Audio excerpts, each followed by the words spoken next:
friends. So this morning during my one class that didn't book, I went ahead and began chapter 1 of Parenting Teens with Love and Logic. Now I've finished my classes and written my feedback, and I thought let's continue reading. Let's pick up where we left off, and we know that Alan and his wife are having a dinner party, and their son, who is 18, Ryan, and his girlfriend at the time. Okay, so the wife is Sandy. So Alan and Sandy, their son Ryan is 18, and he's at the police station because he and his girlfriend were drunk driving, and they shredded their tire right in front of the police station. So the story continues. We're on page 26, a change of tactics. So he's used to his parents spoiling him and rescuing him, and they recently decided to change the love and logic tactic. A change of tactics. After the guests from Alan's law firm had gone home from the dinner party, Alan and Sandy had another opportunity to apply those principles. At 11 p.m., while they were lying awake, wondering if they had done the right thing, the phone rang. "Who is it?" Alan answered. "Dad," came Ryan's urgent voice over the phone. "Dad, it's pretty bad down here." "Hey, pal, is it really that bad?" Alan went on the offense. "Let's agree that if I get thrown into a hoosgow, you won't rescue me." I don't know what a hoosgow is, but okay. That was too much for... Okay, so the dad is saying to the son, like, if I get thrown into jail, you wouldn't rescue me. That was too much for the rattled Ryan. "Okay, be that way," he shouted and slammed on the phone. The phone rang 15 minutes later. This time, Sandy answered. "Mrs. Frank, this is Julie. I'm a counselor at the detention center. Mrs. Frank, I'm so proud of you and your husband. Ryan is just fine. You'd be surprised at how many parents come down here and bail their kids out. Parents like you deserve a medal."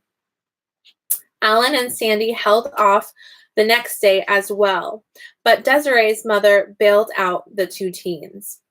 Sandy was dreading the coming confrontation. However, Desiree was the girlfriend. However, Ryan didn't come home right away. He did his return in fear of his parents' anger. When Ryan did arrive home, he was surprised to find his parents weren't mad at him. His arrest was his responsibility, they communicated. They weren't going to berate him, but they weren't going to rescue him either. This response diffused any anger or defensiveness on Ryan's part. Now that he knew the situation was his responsibility, he was open to doing something about it. Ryan told his parents that he would need to earn money to reimburse Desiree's mom, for bail. To get the car out of impoundment, to tow it to a garage, and to have a new tire put on it. "This is the most expensive date I've ever been on," he exclaimed. Sandy was amazed at Ryan's respectful and responsible response. "After that expense, we never used the rant and rave method again with the kids," she commented. Rather than becoming a derelict, sorry, I'm not familiar with that word. Rather than become a derelict, Ryan went on to college and eventually graduate school. He became a social worker, worrying about getting grants to make the world a better place. Alan describes him as a picture of social responsibility. Sandy now says, "It's easy for us to forget that adolescence is a phase for the teen and for us too. But if you use the right techniques, it's it shortens the bad phases. Learning responsibility. Okay, so that's the end of the story about Ryan and his parents, Alan and Sandy. Okay, learning responsibility. This one's about Lori and Abby. Lori, the mother of 14-year-old Abby, had been looking forward to the evening for some time. After preparing to go out, she went to the closet to grab the $389 leather coat she had just bought, excited about wearing it for the first time. The coat wasn't there. So Lori's the mom. She went to grab her coat. Lori immediately knew where it was. Abby was about her size and had been getting into the habit of borrowing her things without asking. Later that evening, Lori waited up for her daughter, stewing in anger. When Abby got home, she did indeed have the coat on, and there was paint on the sleeve. Ooh! Abby, her mother began. How could you have done such a thing? You know I just bought that coat. Mom, it's not a big deal. Not a big deal. I just bought that coat and now there's paint on the sleeve. That wasn't my fault. It was an accident. Besides, if you weren't so stingy and ever bought me anything nice for myself, I wouldn't have to borrow your stuff to wear. At that, Lori was ready to hit the roof. But she had been taking a love and logic class and knew she was too emotional to deal with the situation at the moment. Abby, she said, mustering her self-control, I love you too much to argue with you, and I am in no state to solve this right now, but you wore the jacket without permission, and you are going to have to find a solution for this. Let's go to bed and we can discuss it again later. Let me know what you figure out. Later the next day, Lori again approached her daughter about the coat. Have you thought about what you're going to do? Oh, I don't know. Can't you just ground me or something? Oh, I don't. Okay. Sorry. Well, that wouldn't really solve the problem, would it? I guess not. Would you like me to give you some options? I guess so. Okay. Well, you could buy a new coat. How much did it cost? $389. I can't do that. I don't have that kind of money. Okay. Well, you could just blow it off. Oh, I couldn't do that. You'd never forget what happened and never let me forget either. Well, you are right there. Another option would be to take it to the leather expert and see what they could do to get the paint off.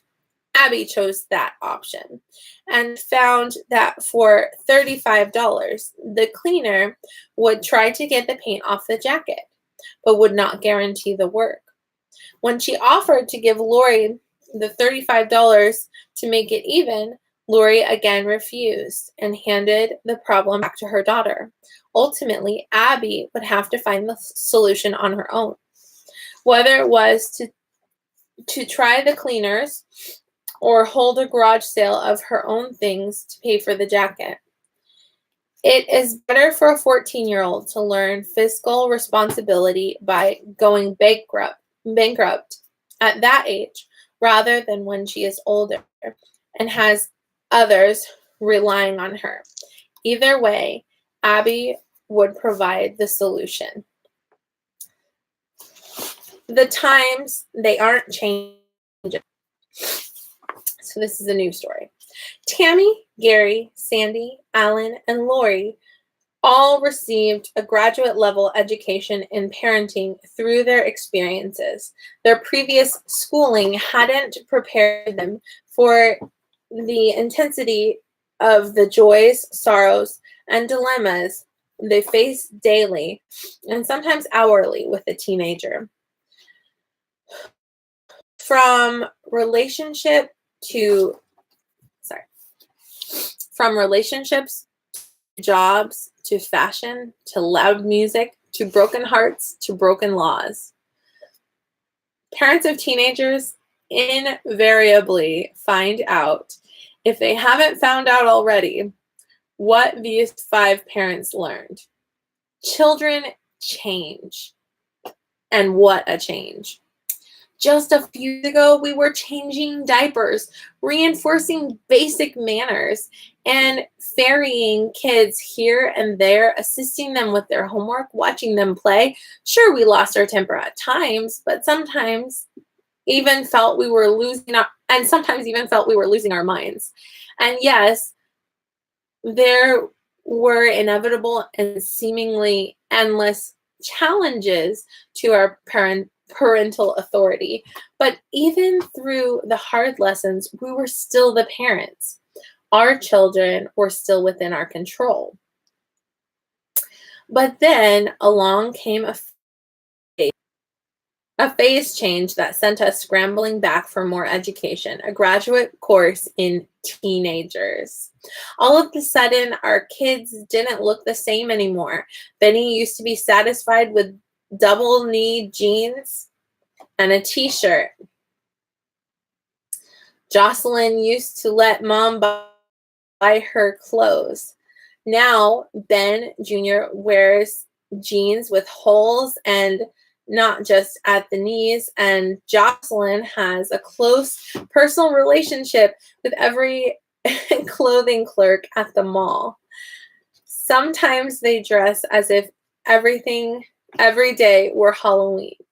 These kids are going through bodily transformations that we think no doctors even heard of. Ben Jr. towers above Dad and can lift Mom off the floor with one hand. Jocelyn looks good too, in skin-tight, midriff-bearing clothes. Fact is, children go through more physical change in 5 years of adolescence than any other time during their lives. Their brains change so they can think abstractly. They may question your faith, and they're not too sure they believe in you either. Their hormones rage as never before, and they are susceptible to everything from incredible growth spurts to extreme mood swings. Their bodies produce more oil, making their faces break out and sending them into emotional tailspins over zips. And in case you forgot, they become fertile. What a way of saying that. Modern parents face a number of challenges. Children seem to be maturing at younger ages, and societal influences are bombarding families and teens at warp speed with incredible and some effects. These social upheavals have scattered families in their wake. Chief among them, the traditional family of a working father, homemaking mother, and children, which is found in less than 1 in 4 households today. This is old news to us, but what we really have trouble comprehending is the extent of the revolution in teen life. Consider, homicide and suicide are the second and third leading causes of death among those 15 to 24, behind unintentional injuries. Of unintentional injuries leading to death, traffic accidents account for most of them, and roughly 29% of the accidents for 15 to 20-year-olds involve a driver who has been drinking. In 2002 and 2003, more than 1 in 5 persons aged 16 to 20 reported that they had driven in the past year while under the influence of alcohol or illicit drugs. According to the 2003 Youth Risk Behavior Survey done by the Center of Disease Control, 1 in 10, 9.9%, had tried marijuana before the age of 13. That's sad. While 22.4% were using it, and 5.8% were smoking it at school. More than 1 in 4 teens, 28.3%, is currently involved in binge drinking. Of those surveyed, 3.3% had tried heroin, 6.1% had used steroids, 7.6% had tried methamphetamines, 8.7% had tried cocaine, 11.1% had tried ecstasy, and 12.1% had tried some form of inhalant. More than 1 every 4, 28.7%, had been offered, sold, or given an illegal drug on school property. Let that sink in. 46.7% lost their virginity before graduating from high school. This statistic does not include those active in oral or anal intercourse, a trend that is growing among today's youth. Most of them believe these do not cause them to lose their virginity. An estimated 9.1%. An estimated of 9.1 million cases of sexually transmitted disease infections, STIs, occur every year among youth ages 15 to 24. While this age group accounts for about a quarter of those sexually active, it represents nearly half of the new STIs each year. Wow. An unacceptable number of teens will drop out of high school. The percentage of children living with both their birth parents continues to decline as the divorce rate hovers over 50% for all marriages. Unless major economic change occurs, this generation of teens will be the first since the Depression to have a lower standard of living than their parents. But family and societal changes are just the outside view. Complicating matters tremendously are the changes on the outside, what teens experience as they live through their own personal development. Braving the challenges of the millennial generation. As you watch your children enter the brave new world of the 21st century adolescents, you can feel the sting of their volatile emotional reactions to this inner upheaval. Being a teenager is an out-of-body experience, out of a child's body and into an adult's, and somewhere in between. A teenager may look like an adult while acting like a 2-year-old. Ain't that the truth? As determined to establish their own identity and as defiant as a toddler. Truly, we're concerned. Are they ready to handle the real world that waits beyond the safety of our protective care? And just as naturally, our teens grow more self-involved, questioning, and peer-oriented.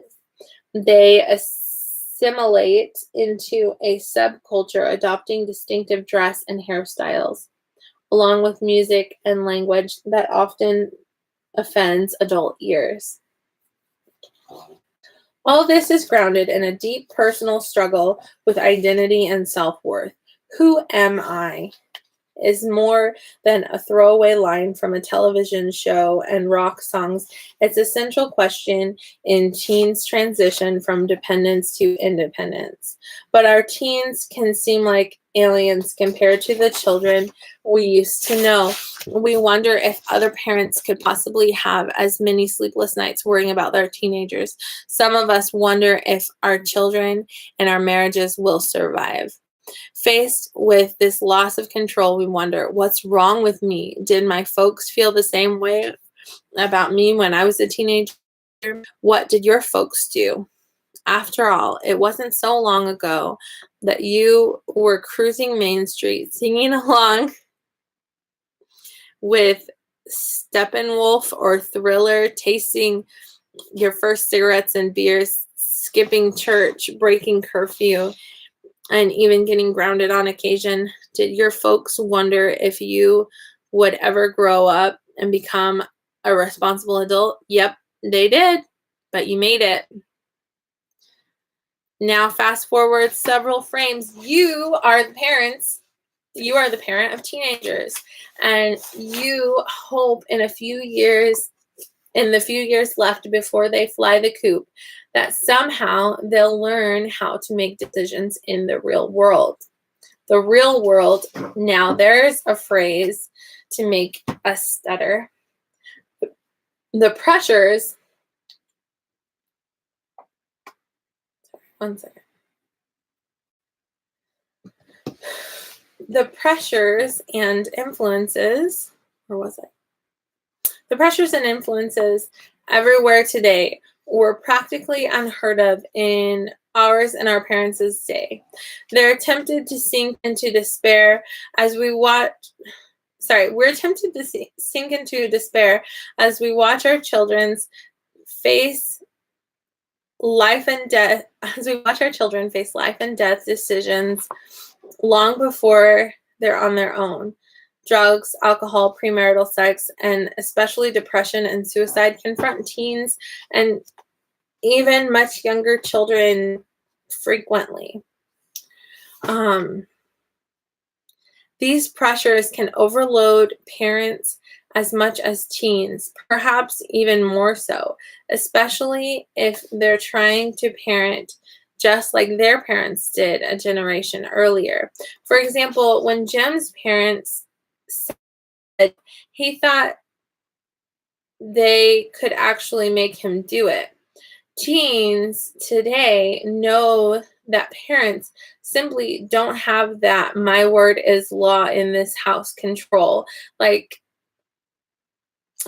because of the social cultural and technological revolutions since World War II. They know they have a right to be treated with respect and dignity, not autocratic control. Now teens say to themselves, I'm pretty sure my parents are right in what they're asking me to do and how they're asking me to do it. And my friends are saying I don't have to put up with that. They are struggling to find their way. No wonder parents are stressed, finding ways to work with their teenagers. And teens are stressing, trying to figure out how to live with their parents. We're all braving a new world. Okay, I'm finishing the chapter. Page 33, a reason for hope. Is there any hope? We believe the answer is a resounding yes. We all hope that we can raise our children in such a way that by the time they turn 18, we can all be friends, right? We look forward to meeting them on common grounds as adults. But what does this mean? Well, we know what we expect from our adult friends. We assume they will talk and act responsibly, think clearly, play with us when we want to have fun, be serious for the tough times, and leave us alone when we need privacy.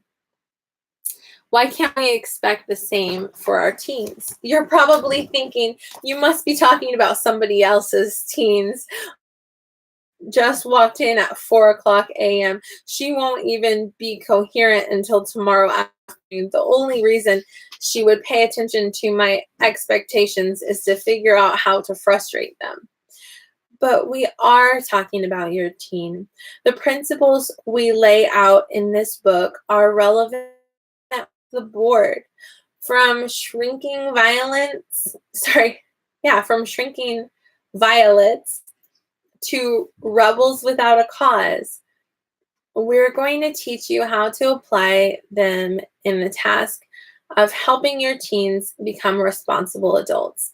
Parenting requires not only commitment and hard work, but also the right skills. Love and logic techniques are particularly well suited to the teen years because they emphasize good communication and a consultant approach. These fit well with the emerging independence of the typical teen. And best of all, love and logic parents are building friendships with their children that should last a lifetime. Love and logic is a win-win philosophy. Presuming genetics and social situations are stable, parents win because they love in a healthy way and establish effective control over their teens. They don't need to resort to anger, lectures, threats, and repeated warnings that will haunt teens along the path to adulthood.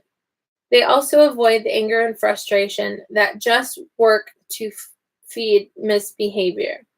Teens win because they learn responsibility and the logic of life, solving their own problems. They acquire the necessary tools for coping with the real world. We offer this philosophy because although teens' fundamental needs are the same as they have been in past generations and across cultures, the influences and pressures on them are radically different. Today's challenges require a new approach to parenting teens more than ever. All right, that's the end of chapter 1. Thank you guys for joining me for this book. Again, that is Parenting Teens with Love and Logic. And that's by Foster Cline and Jim Fay. There we go. All right. Thanks very much. See you next time. Goodbye.